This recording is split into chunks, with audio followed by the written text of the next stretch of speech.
Welcome to The Space Between Time, a podcast to explore and host the phenomena of your brain trauma.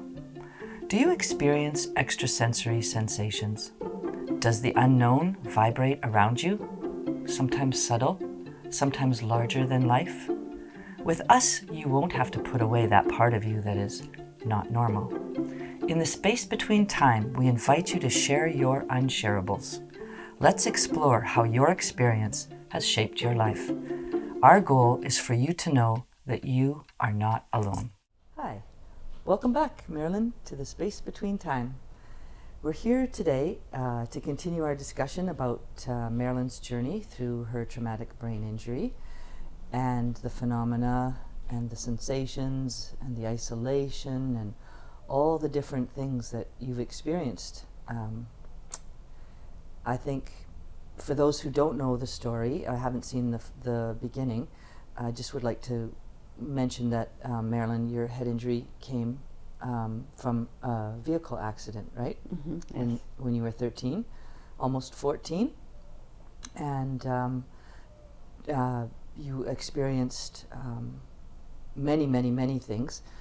We won't go over too much of that again right now, but let's just say that for me, I believe that your life is really been miraculous, like your recovery, how you recovered, how you got through doctor's diagnosis of not even being, well, they didn't think you were going to live past 24 hours, right? Mm-hmm. And then you did, and then they said, well, you would probably live in a vegetative state for a short period of time. And obviously, you didn't, because you're here Well now. done, right? Yeah. I'd love to see. I wonder if any of those doctors or people are, Think still all alive. dead. Are they? Probably. Well, anyway, so let's. One of the things I'd like to pick up on is in our last meeting, the sort of place where we ended was about an experience you had coming home from visiting a girlfriend, and there was a room full of kids, and basically at this time of your injury, you had no memory at all of who you were and who the people in your life were. So I just kind of wanted to pick up on that bit, because I think for so many people, the understanding, how to understand what it feels like, and for those who have experienced it, the feeling of looking at people who are all looking at you, knowing you from who you were. Expecting you to be the way you were. Yeah, and it's like you could say you've almost come from another planet, so to speak, because whatever you're looking at and whoever you're looking at doesn't make any sense. So I just would like to pick up of going back to that moment where you came into the house, and if you have any kind of thoughts or memories around that moment where you saw and didn't even know why those kids would be there. Well, they told me there was a teen dance. We used to have teen dances, community teen dance back then.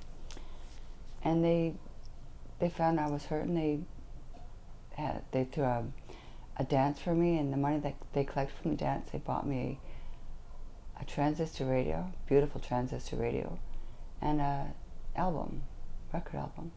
And I didn't know the kids. I didn't recognize any of them. But in time I did. After that I did. Was that that was before you had gone back to school then? Was Yes. it? Yeah. Yes. Okay. So it must be like the feeling of people coming there and giving you gifts and recognizing you and looking at you, like, I guess you probably still had scars, or... My face is scarred. I didn't walk very fast, didn't Mm-hmm. talk very fast. I didn't.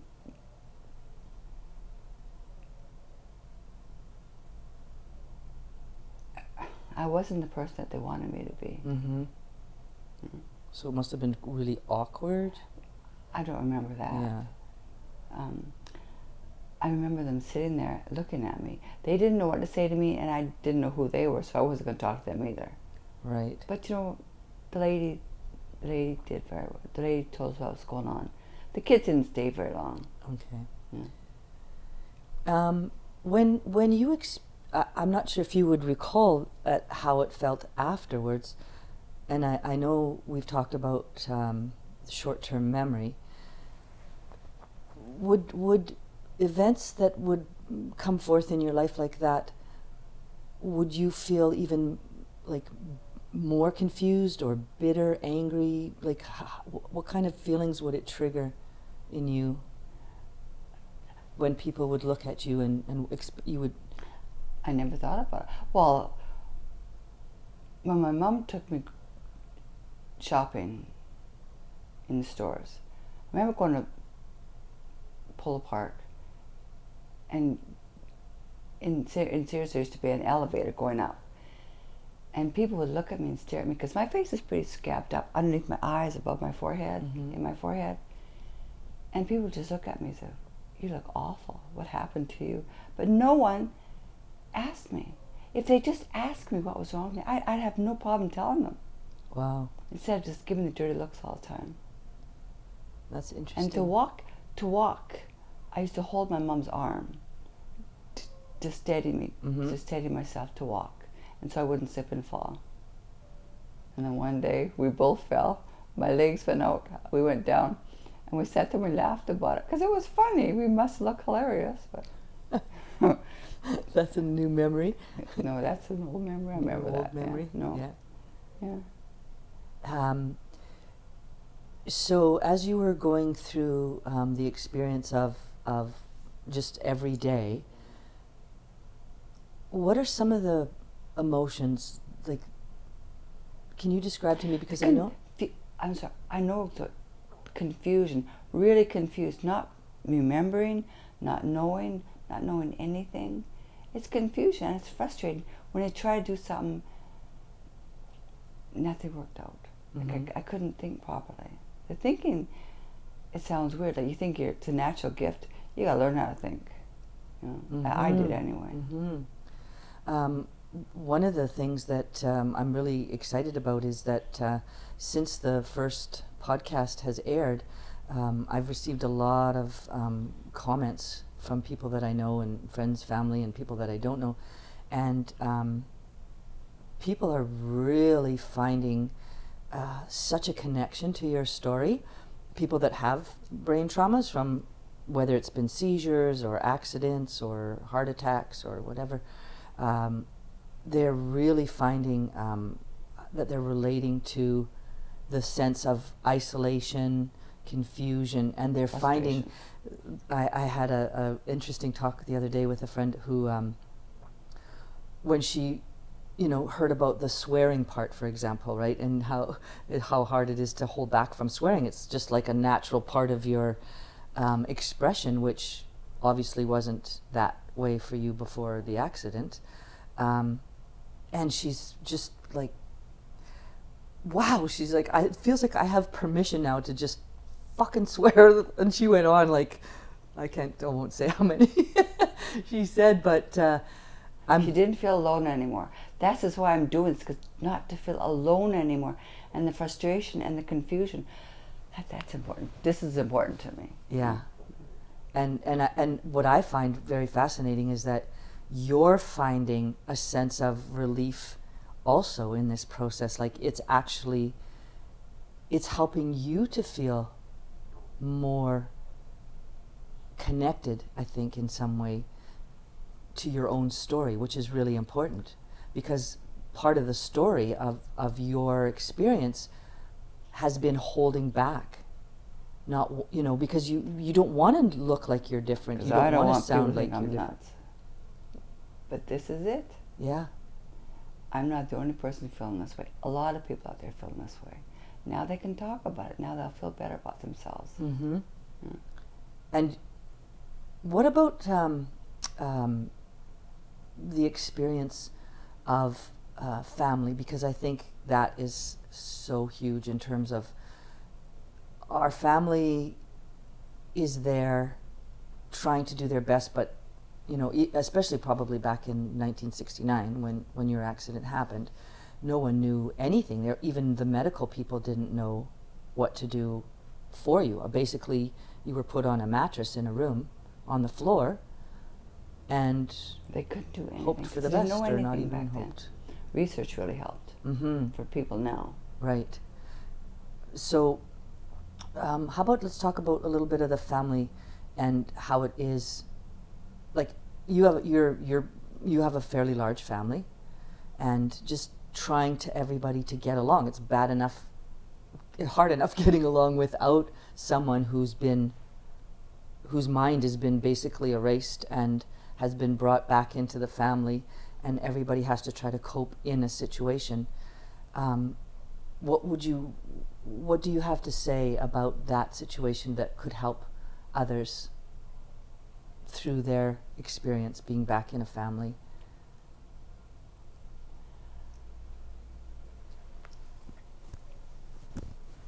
I don't know.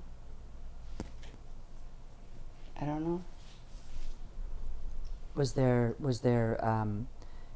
resentment that the attention would have had to been turned to you, I suppose, mostly. Trying to take care of you, trying to understand you. How does that affect, or do you remember how that affected the family dynamic?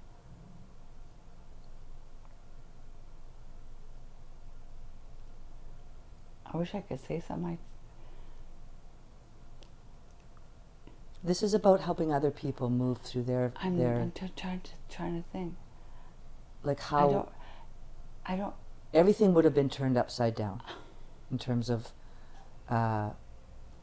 It's like bringing home a new baby, I guess, but this is somebody who's a 14-year-old baby. How was it in the family? How did you feel being in the family?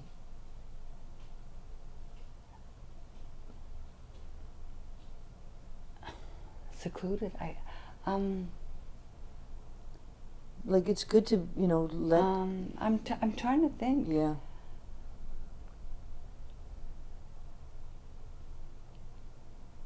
I didn't participate in anything with them. I tried. I just beat to my own drum for the first while. We're talking about way back then, right? I couldn't, my concentration level wasn't very good. Right.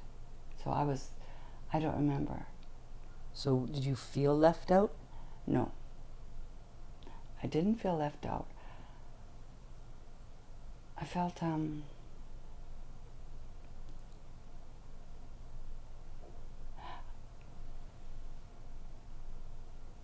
don't know how to say it. I didn't feel left out. I was included in everything I wanted to be in. I didn't feel part of them. Mm-hmm. I didn't feel like I was part of them. Mm-hmm. That's a good way to put it. I just didn't feel like a visitor almost. I felt like I was an alien. Like I was just. That's a good way to put it too. I just didn't feel like them. Like they had interests. They had stuff. I didn't have any of that. There was nothing there. I just didn't have anything like that. So, describe to me what a day would be like. Well, they you would were go home. to school. Yeah. Okay, they would go to school. My mom was there. I'd be watching TV all day. That's it. Mm-hmm. I wasn't allowed to go outside. We're talking way back in '69, right? Mm-hmm. Nothing. There was nothing. I felt secluded. I didn't know what that meant. I was by myself. There was nothing. The kids were at school all day. When they came home at 4 o'clock, they did their things. I did my thing. And I watched TV a lot. Yeah. We had 3 channels back then. And even watching TV must have, like, I don't know, things. I'm trying to sort of get in the head of my mother. Look through the eyes of. My mother tried to get me involved in things. Mm-hmm. I didn't have the concentration level to stay there in saying that so long. So TV really helped. Like I watched a lot of TV. Okay. What was happening with your body at the time? Were you in a lot of pain? I was headaches all the time. Yeah. And the headaches, you'd go to the doctor and they couldn't figure out? No. Well, get a prescription. We had no money back then, and it wasn't like now there's Autopac. Right. There was nothing. There was nothing back then. Right. So, and there was no coverage for any medical... Not that I know of, no. Yeah, expenses. So, well, I don't know. I didn't. My well, parents, when you mentioned about like, so you couldn't afford the medicine. we had no money. Mm-hmm. So you really had to, like, come through this in quite an incredible way without the support of no the modern support from age, so to speak. My family was my own support. Mm-hmm. Yeah. I don't think you're understanding the concentration level. You have to concentrate to read a book. Mm-hmm. You have to concentrate to do things. I wasn't moving as fast as other people to do any crafts or anything, because my motor skills weren't moving that fast. Right. I couldn't concentrate that long. So TV was about the best thing I could do. Wow. Thinking about it now, yeah. It's all I could do is watch TV. So even the support in terms of physiotherapy or... I went to physio to learn how to walk, to strengthen my muscles to walk. Okay. That helped. And would they give you any exercises to strengthen your brain, so to speak? No. There wasn't any. No. There wasn't any. Wow, eh? It's really... There was no support, no nothing back there. Mm-hmm. If you got hurt, you had to fix yourself. You had to do things for yourself. And your family had to help you.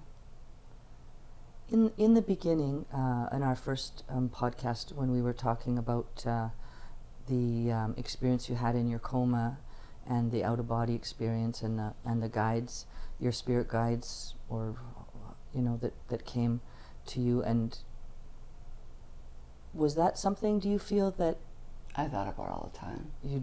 Did you draw strength from them, or you felt connected? I didn't understand it quite, because it takes a long time to think and concentrate.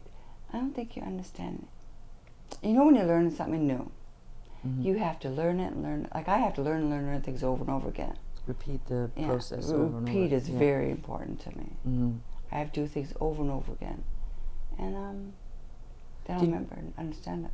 When you had to go through that, were people encouraging you, or did you feel stupid, or did you... Oh, that's how you spell my name, stupid.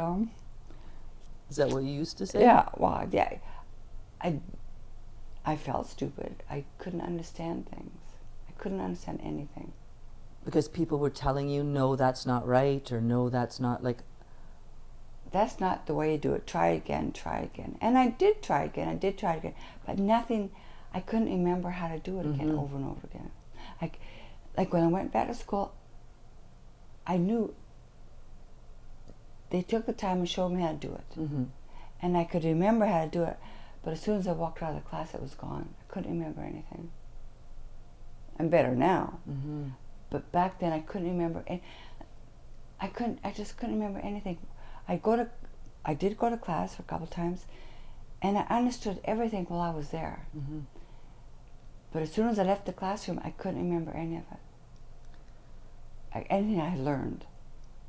I could remember the kids and stuff, but I couldn't remember anything I had learned. How would you describe the emotion of, for you at the time, when you would go through those motions, what was your major, mad, frustrated, like how did you deal with... Well, I was told I was not supposed to get mad at school. Okay. I mean, not to swear at school. Because you don't swear at school. And because that had been told me over and over again, don't swear so much, I remembered that part. Wow, I swore a lot. But it's not even something you had control over, in a sense. You have to learn how to think before you open your mouth. Mm-hmm. And I had to learn that. It took me a long time to learn that one. Yeah. Did you have a lot of anger, frustration? Frustration and confusion. A lot of frustration and confusion. And how did you deal with that? Like, what were ways that you would help yourself through it? When I feel it now, yeah, I sit down and I concentrate. Just meditate for a little bit and think everything over again in my head. And back then I didn't have that. No. I felt like I was stupid. I didn't understand. I used to cry. Yeah. And so depression is a big factor. Well, that was a big one. I felt alone. Mm-hmm. I really felt alone. I was depressed a lot. Did they know you were depressed? Did your family know you were depressed? There's no such reason for me depressed. You're fine. Go do it. Just go. They didn't believe in that. Wow. So I guess again, and that's something that continues to amaze me and give me this sense of wonder about you, is that it's because of, like, there's people that I'm sure who have had if support. they didn't do that to me, Mm-hmm. I wouldn't be this good. I wouldn't have had to learn how to think for myself. You had to come through this lesson. I had to do it myself. In your no one own else can do way. it for me. Mm-hmm. Who's going to do it? No one knew what to do. And I think that's a really good place to come to. We're going to wrap up this session on this positive note, and that is, even people who have had every kind of medical intervention, you have to do it for yourself, or nothing's going to get done.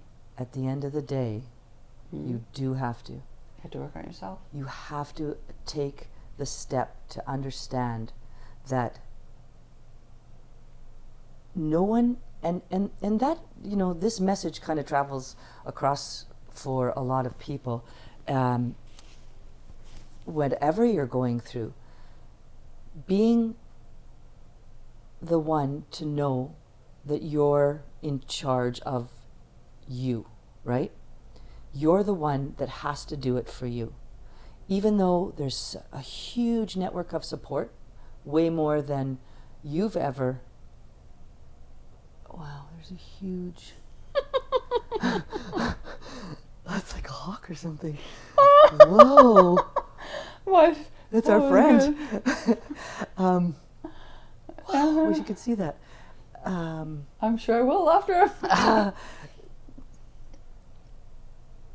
I understand. Did you lose your train of thought? No, I think catchy. It was kind. Yeah, I don't think I whacked my head. Being the person to take your, like, you probably didn't realize that you were the one that had to hold your own hand and get through it, right? No, At my the dad time. told me. Oh, he did? You gotta learn how to do it yourself. So I did. I had no choice. Who's gonna do it for me? Everybody else had their own lives. But that's really hard to hear. I mean, you know, when you're. I didn't know the difference. How would I know the difference? I didn't know any different. I do it for myself, and I still do it for myself. Mm-hmm. It's a beautiful thing, and it's a beautiful message for people to know that you can come through such a severe, life-altering experience and sit here today and say, I did it. I did it. And you're still doing it. And no one else gets the credit for it. Huh? You're still doing it. Mm. I don't think I should have said that. No. Can you hear my stomach? Yeah. Coming through. I'm not hungry. It's all that candy I ate last night. Yeah. Coming through what you have come through is for me, knowing you and experiencing your story and the whole story of how we've got here to this day is, we're just barely touching on it, but we're touching on the important aspects right now of the brain trauma and the experience that you've had. I want to keep digging more into your experience of your feelings and life and growing up, and just so that, especially I think for young people, it's really important who have had brain traumas. Like there's a lot of brain trauma experiences from head injuries from hockey, football. You know, a lot of that stuff is coming out more and more, right? Concussions, and how it's interrupting people's lives in such a big way. So, you know, here we are. You're encouraging, your laughter, your way you're expressing yourself. I never want you to worry about what's right or what's wrong to say, because you need to continue to share who you are as yourself, whoever that is. Marilyn. Oh, wow. So that, you know, those who are feeling the same way continue to feel a connection to you, and that gives them a connection back to their own self. So I just really want to take this opportunity again, like, I thank you so much for being Honest. ready and brave, you know, because I know it hasn't been easy. I know our journey has been 20 years in the making. That's a long time. Yeah. And nothing could have happened before this time, in terms of being ready to be ready to be able to sit here today and share all this. So I really want to thank you. And yeah, sorry, go ahead. Well, I was just going to say about things that I've done with other people for this. I really think we should talk about that. Yes, let's continue in our next session. Okay. Let's end that here with that. Perfect. We'll stop here, and how you can move through the world and help other people, and how you already have done it. Okay, good. And so, thanks, Marilyn. And I would invite everybody to like and subscribe on our YouTube channel, The Space Between Time, and check out our Facebook, The Space Between Time. And please leave comments. We will be looking to share other people's stories, and invite people to join us to help bring yourself to a sense of more peace and understanding and happiness in your life, just by connecting to others and not feeling alone. So thanks everyone for joining us, and we'll see you next time on The Space Between Time. Cheers.